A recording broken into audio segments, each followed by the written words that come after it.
Avec nous donc Michelle Bachelet, vous êtes donc aujourd'hui secrétaire générale adjointe des Nations Unies et directrice exécutive d'ONU Femmes. J'aimerais vous faire réagir tout d'abord à l'actualité.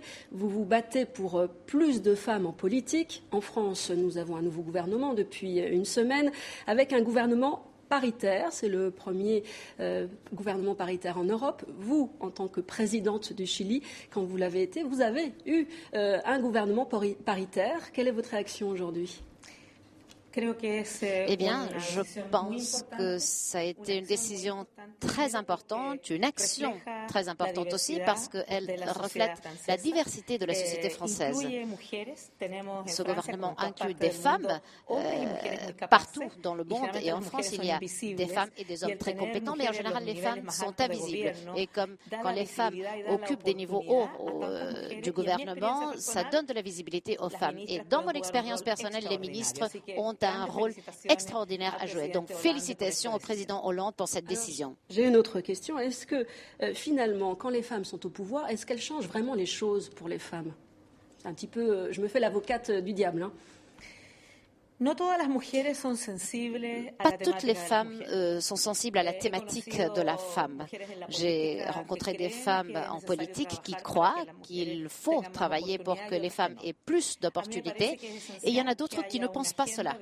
Je pense qu'il est essentiel qu'il y ait un agenda d'égalité de genre. Les femmes en politique ne doivent jamais perdre de vue le fait que peut-être elles ont eu des opportunités, mais il y a des tas d'autres femmes excellentes qui rencontrent d'énormes obstacles. Donc, il faut développer toutes les politiques, toutes les lois, parce qu'il faut aussi parfois modifier des lois qui vont permettre aux femmes d'accéder à la politique, à l'économie, c'est-à-dire pouvoir accéder là où les décisions sont prises.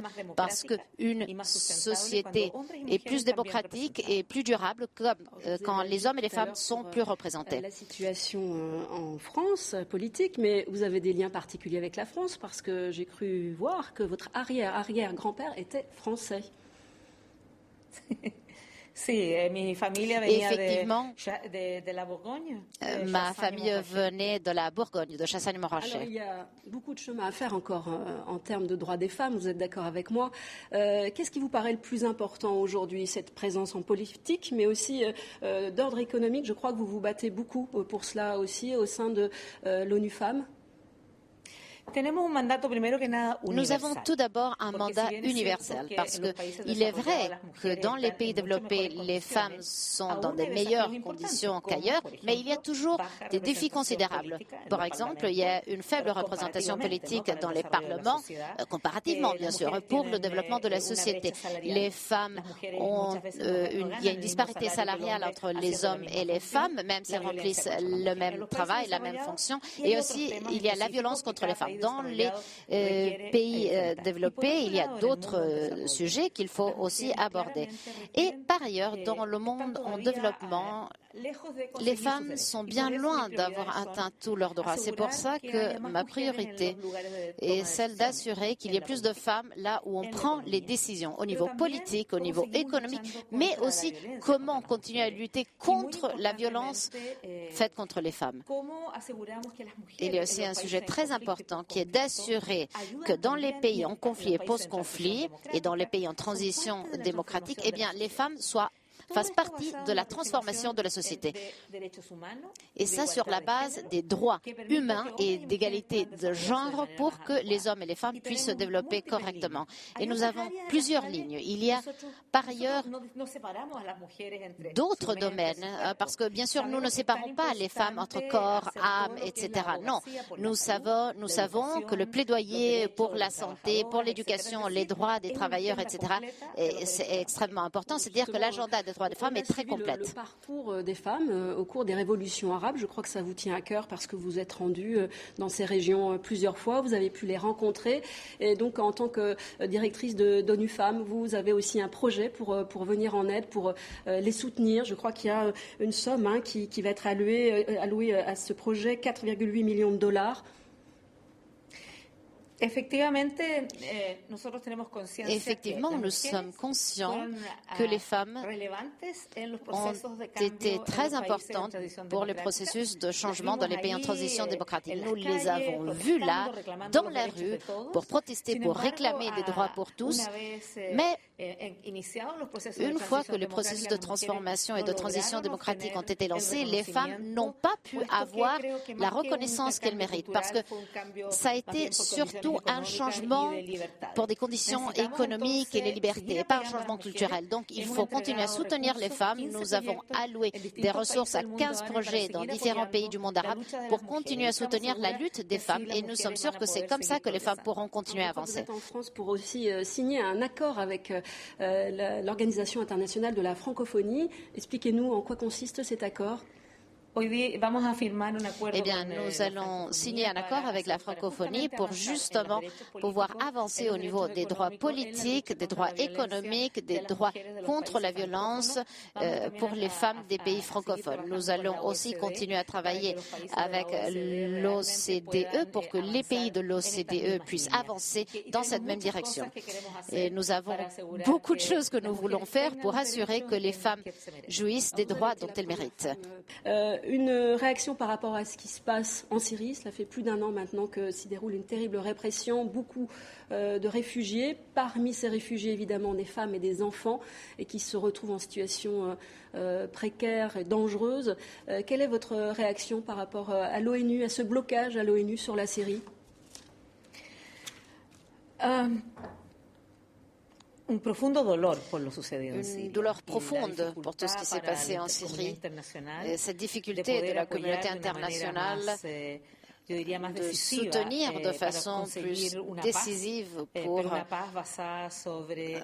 réussir à avoir une paix sur la base de la capacité d'atteindre des accords entre les parties qui sont en conflit. Je pense que Kofi Annan mène un travail très important. La présence des observateurs militaires là-bas est importante. Il n'y a pas de force de la paix, mais il y a des observateurs militaires, presque 300.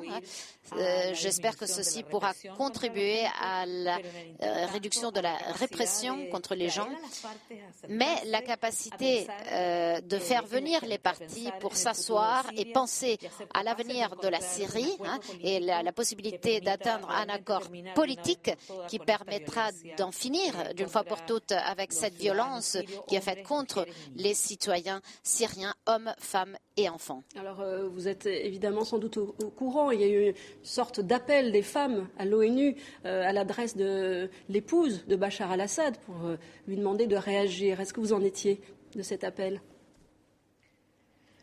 Il faut passer par les femmes parfois pour faire réagir. Eh bien, dans notre expérience, effectivement, les femmes peuvent être un facteur important pour assurer la paix. Tout d'abord, pour la prévenir. Et quand on ne peut pas prévenir la violence, eh bien, elles peuvent en tout cas jouer un rôle positif et dire assez, assez, ceci doit finir, il y a trop de morts, trop de fils, trop de filles, trop de pères, mères morts. Donc, les voix de la femme doivent être entendu pour qu'il y ait une générosité, une stature politique dans ce type de situation et qu'on puisse arriver à un accord qui mettra fin de façon pacifique à ce conflit terrible. Alors, il y a d'autres conflits également en Afrique. En ce moment, il y a un regain de violence en République démocratique du Congo avec des femmes, des jeunes filles, des fillettes violées, le viol comme arme de guerre. Que peut faire l'ONU pour lutter contre ce fléau? Nous avons vu dans beaucoup de pays de l'Afrique subsaharienne, ainsi que dans d'autres pays du monde, que les femmes subissent toujours l'impact négatif des conflits. Sur la base des conflits du genre, sur la base de toutes les femmes qui sont déplacées et qui perdent tous leurs éléments de survie. La violence qui est faite contre la femme de toutes les façons possibles, depuis le viol jusqu'aux grossesses forcées, jusqu'à l'excision. Enfin, il y a des multiples crimes qui sont faits contre les femmes. Donc, qu'est-ce que nous pouvons faire? Qu'est-ce que nous avons fait? Nous avons travaillé avec les gouvernements, une fois que les conflits sont finis, pour réussir à faire en sorte que les femmes qui sont victimes de violences, qui ont été victimes de la violence, qu'elles aient un accès à la justice, que les perpétrateurs, soient menés à la justice. Et nous avons travaillé avec les forces de la paix dans les situations de conflit et de post-conflit, parce que dans le post-conflit aussi la violence continue. Donc nous travaillons avec les forces de la paix pour les préparer, pour qu'elles sachent identifier quels sont les signes d'alerte précoce, pour voir si nous pouvons prévenir. Mais si nous ne pouvons pas prévenir, eh bien, comment réagir? Quelles sont les règles que les soldats doivent appliquer pour soutenir et protéger les femmes? Troisièmement, nous travaillons également avec la justice, avec la police, pour qu'elles adoptent les mesures qui vont permettre aux femmes d'avoir des meilleures conditions.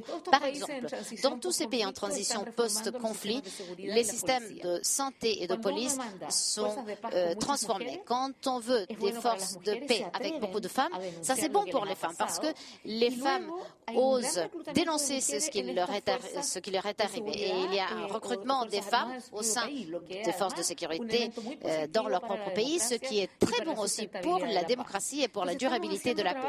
Donc nous menons du travail, on va dire, sur différents fronts. Et par ailleurs, nous formons les femmes pour qu'elles puissent être des négociatrices, pour qu'elles puissent être assises autour de la table où l'on négocie les accords de paix et pour qu'il puisse y avoir de la prévention. Par exemple, nous avons formé plus de 300 femmes en Afrique, en Asie et par exemple au Sénégal, dans les dernières élections, ces femmes qui avaient été formées dans ce type de session ont fait un réseau qui leur a permis d'être attentives à la violence qu'il y a parfois au cours des élections contre les candidates femmes ou contre les femmes qui vont voter.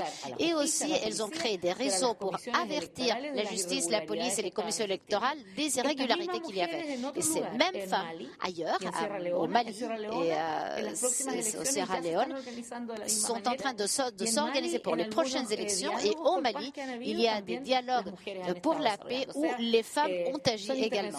Donc ce sont des interventions que nous avons déjà faites et qui donnent des bons résultats. Alors vous parlez de réseau de femmes. Le réseau des femmes, ça marche aussi pour l'économie. Les microcrédits, ce sont